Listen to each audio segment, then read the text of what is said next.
Get ready for Full Gear. I've missed a couple of weeks of AEW television. You know what I mean? I was like die-hardly watching every single week for the last like year and a half. But over the last few weeks, I kind of like fell out of wrestling and, you know, kind of got busy and got other things going on where, you know, I can't prioritize, you know, watching some of my favorite programs.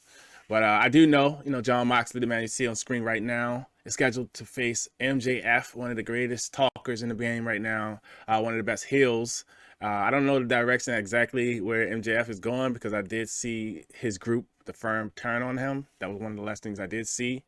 And, you know, I guess that Firm has been kind of asserting himself as a more dominant force on this title picture. So I don't know.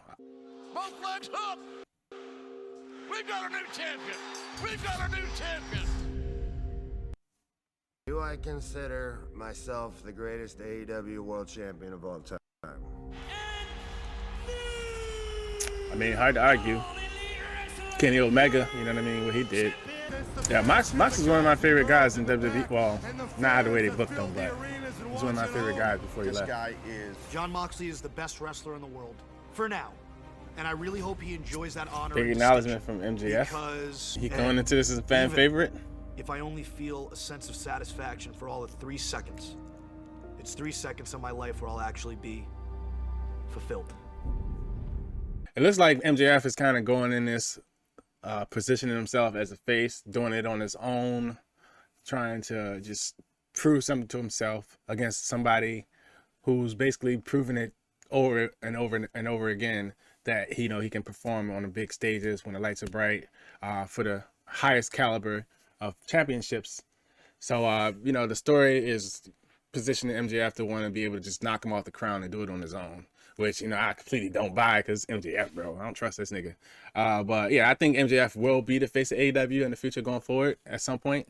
But I don't know if the world's prepared for face MJF this soon. And I don't think MJF is even ready for that.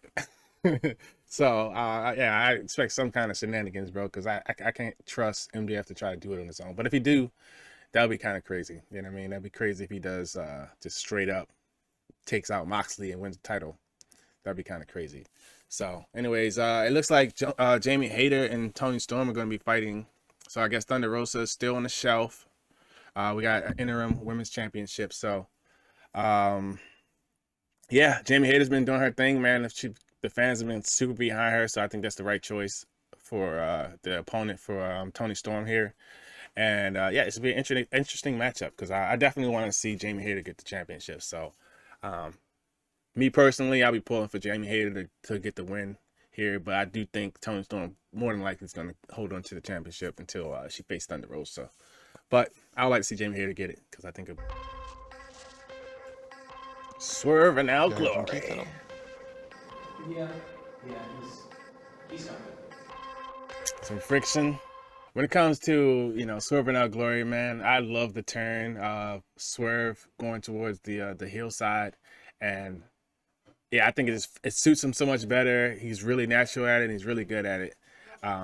Like the conflict between you know, tag team partners, one's like on the good side, one's kind of on the bad side, and they just kind of got this like kind of conflict, internal conflict with each other, but at the same time they still work extremely well together, which, you know, that's why they became tag team champions in the first place.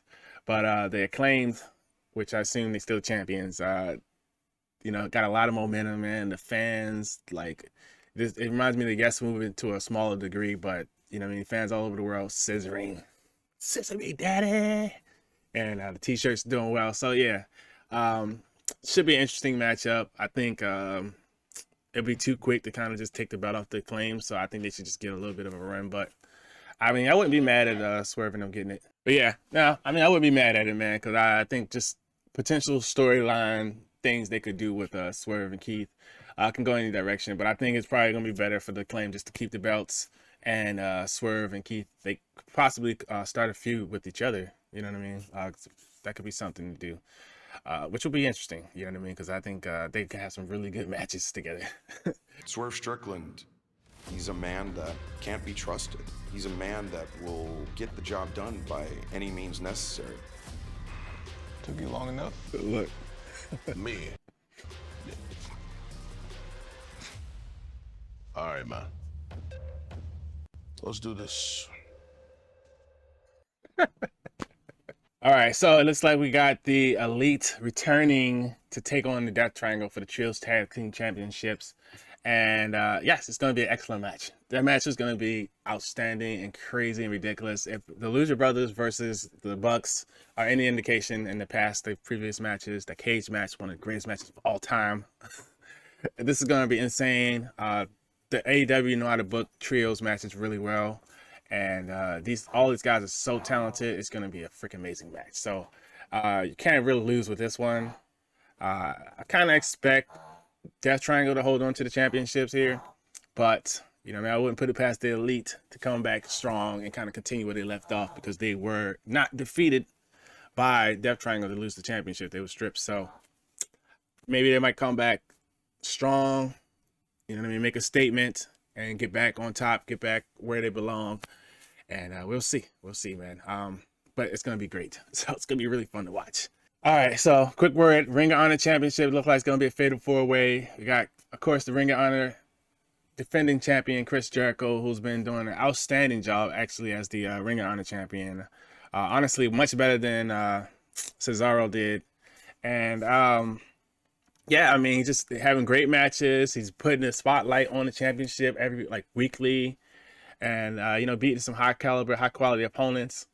Yeah, Jericho's looking good, bringing him out of notoriety to the championship. And, yeah, I love it. So no matter who ends up taking the belt from him, man, he already did a good job elevating the championship. Probably the biggest name at the time of wearing the championship to ever hold it. And, yeah, so Cesaro, Bryan, and Sammy Guevara also a part of that match. Bryan's one of my favorite wrestlers of all time. You know what I mean? Like, none of these guys necessarily need the Ring of Honor championship. So, I mean, if I had to pick one to take it off of Jericho right now, it would be Sammy Guevara, just because, you know what I mean, storyline implications of, you know what I mean, teacher student. Yeah, it would be interesting to see how that would go. But yeah, Bryan, Cesaro, they both don't really need it. Cesaro, fuck, I keep forgetting his name.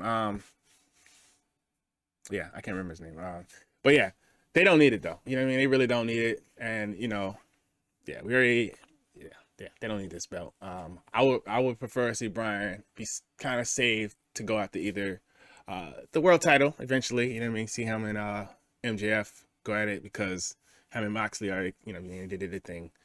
But yeah, it'd be nice to see that. But yeah, as far as the Ring of Honor title though, yeah, Jericho's doing a good job with it. So I wouldn't be mad if he continues his reign a little bit longer and put the belt or transfer the belt over to somebody like young and upcoming. You know, doesn't necessarily need to be Sammy Guevara. It could be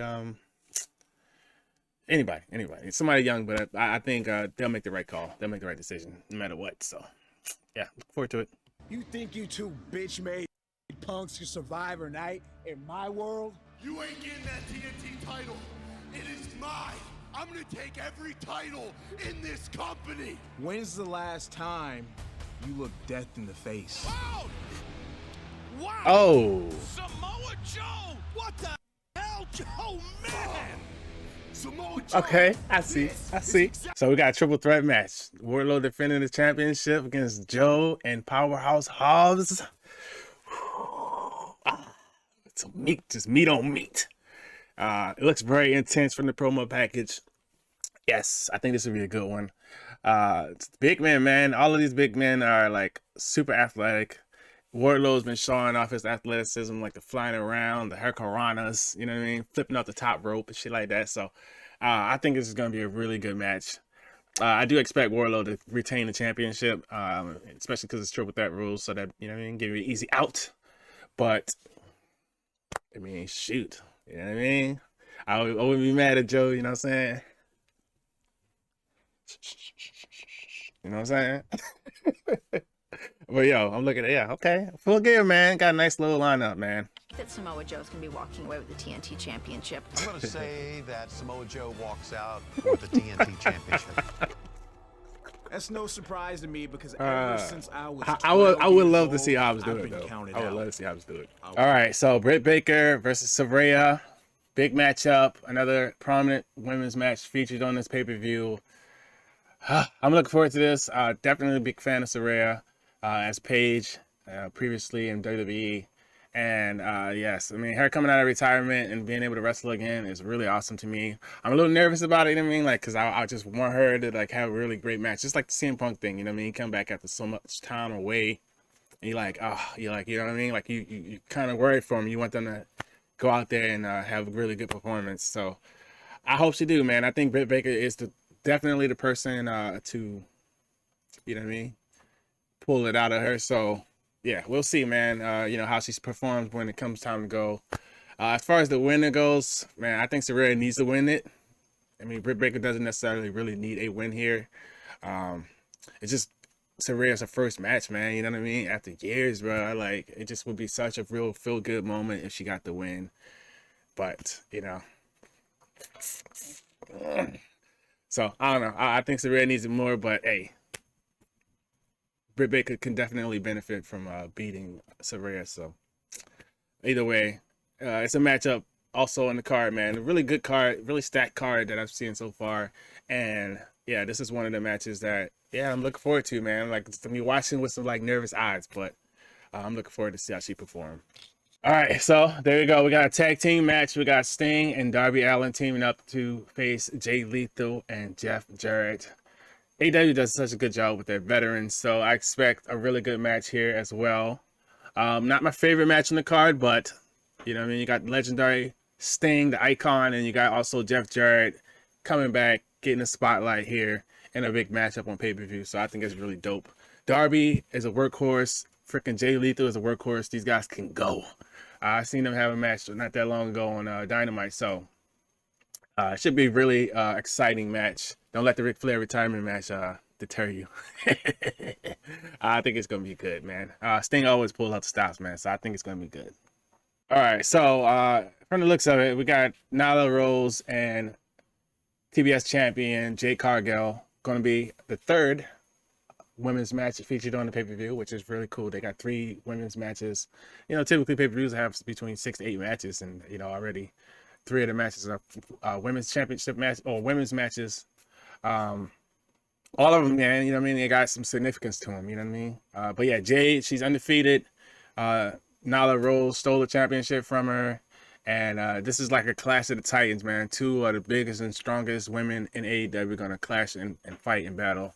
I think Jade should definitely win this match, especially because Nyla Rose, you know what I mean, was stealing from her and all that kind of stuff.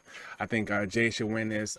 I can definitely see Jade becoming a face, like a big-time face of AEW in the women's division. But I definitely think Nyla Rose is not the one to take the undefeated streak away from Jade. Not just yet. So, yeah, that's my thoughts on that. It looks like Jungle Boy and Luchasaurus are going to have a match. Yeah, I mean, you know, one of the smaller matches on the card, but hey, it's another one to add to the pile. Ultimately, man, this pay-per-view looks good. Like, the card looks nice. It's a lot of interesting matches. All 3 women's matches definitely are matches I'm looking forward to. The Trios Championship match is going to be crazy out of this world. And then to see what happens and how the World Championship match with MJF and Jon Moxley, how that's going to turn out, it's going to be very interesting to see how it plays out. So, what are you guys' thoughts on AEW Full Gear? Are you excited for it? What's your predictions? Leave them down in the comment section below. I'm out.